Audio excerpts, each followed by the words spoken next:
everyone, it's Christina. Welcome back to my channel. Today I have for you a new video. This video is going to be about how to apply your foundation for beginners, just like your basics when it comes to makeup. I'm going to go over how to find your undertone, what tools to use, what to apply before you put on your foundation, and how to set your face. This is part of a series. The first part is going to be the skincare, which I already started. I'll leave a link below if you want to check that video out.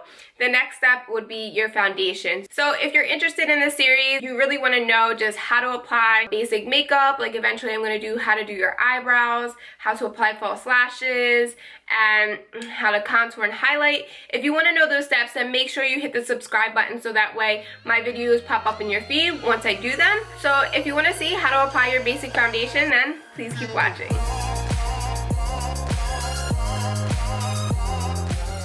When it comes to shopping for your foundation, the first thing that you want to do is really find your undertone. So there are cool undertones, there are warm undertones, and there are also neutral undertones.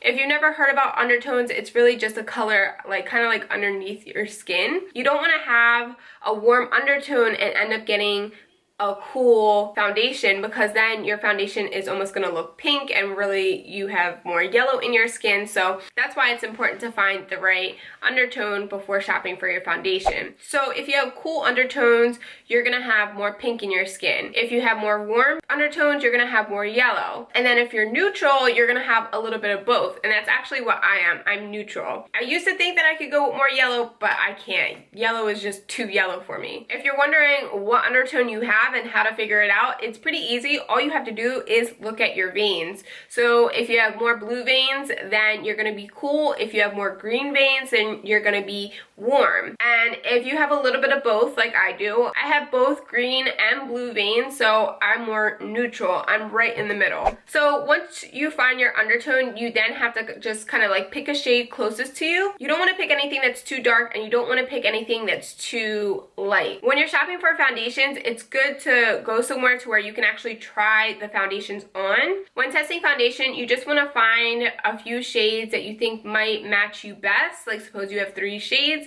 you just want to kind of like swatch them on your neck, see which one kind of disappears, and that's going to be your shade. That's how you find out what shade you are. The drugstore, it's kind of hard to do that. One brand that I do recommend from the drugstore, because they do specifically target warm, cool, and neutral undertones, would be L'Oreal True Match. L'Oreal True Match is great for that reason. Like I said, they have warm, neutral, and cool foundations, and they range in different shades. So I'm like kind of between N2 and N3. Right now, the foundation that I'm absolutely loving, it is a high-end foundation, and it is more neutral. This is the Becca foundation, and this is in the color Cashmere. I feel like it matches me perfectly. Now that you have found your foundation, you want to apply a moisturizer to your face. You want to apply a moisturizer because it's just going to make your makeup apply so much more smoothly. Like if you have dry patches, it's going to kind of like even everything out. I have 2 great foundations that I would recommend. I apologize for the bottle kind of being dirty. So the first one is going to be the Cetaphil Daily Facial Moisturizer. You can find this at the drugstore, and the one that I've been loving recently, like this is the one that I used to use and I still use it from time to time. The one that I've been loving is the H2O Face Oasis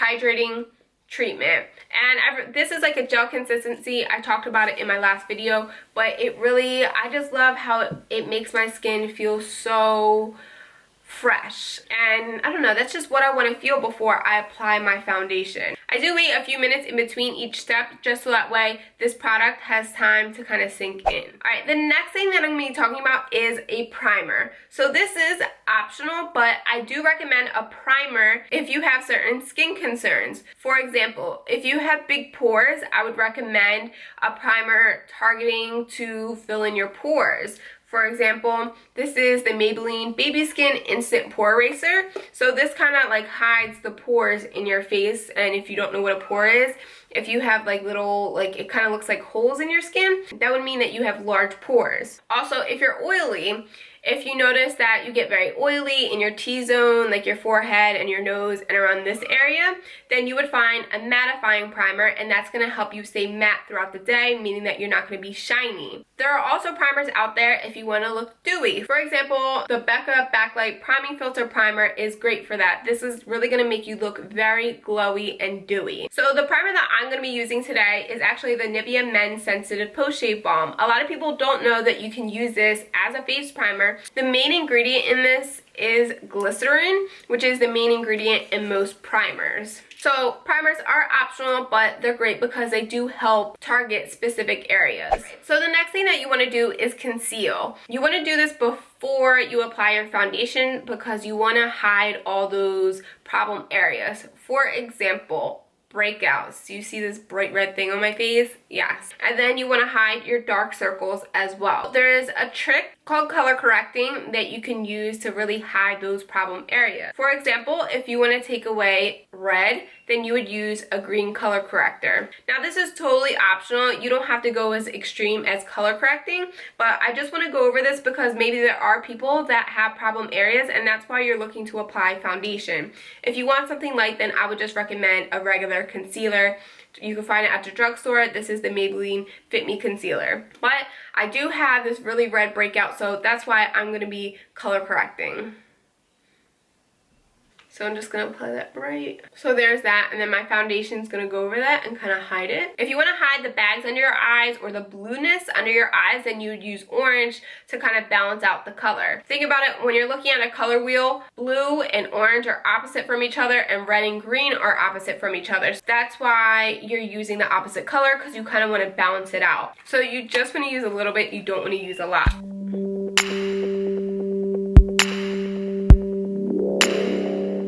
So then I actually go on top of it with a concealer.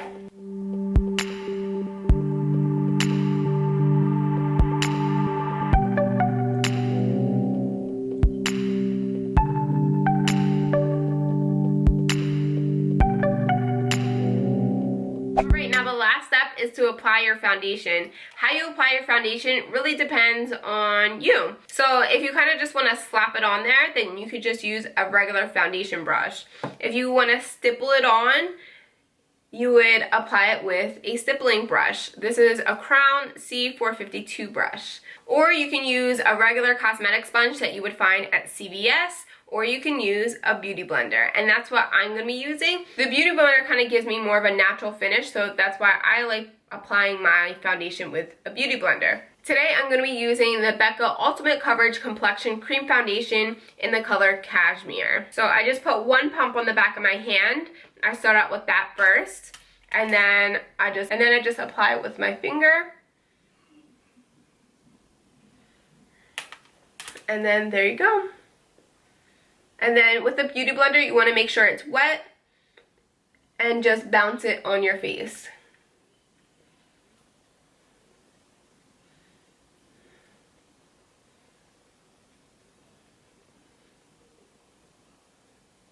And the next side I'm actually going to do with a brush. Again, I'm just going to pop it on the back of my hand.